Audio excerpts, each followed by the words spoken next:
ala rasulillah. Бүгін жумаңыздар барак болсын.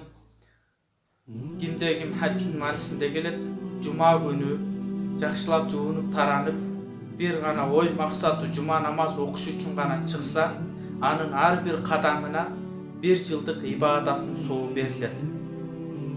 Кээ бир адам ойлошу мүмкүн, эмне себептен ар бир кадамына кантип эле 1 жылдык ибадаттын сообу берилиши мүмкүн деп.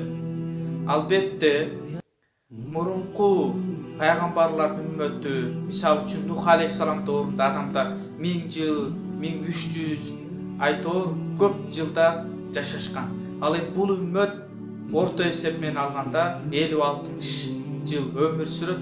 Өмүр кыска, бирок сооптор мына ушундай көп кылып койгон Алла субханаху ва таала бул мээрими болуп эсептелет. Кээ бир адамдар мен машина менен барам, велосипед менен барам, алар кадам кандай болот деп ойлошу мүмкүн. Албетте алардын кадамы ар бир дөңгөлөктүн айланган бир кадам болуп эсептелет. Андыктан бардыгыбыз жумага даярданып шашылалы. Ассаламу алейкум ва рахматуллахи ва баракатух.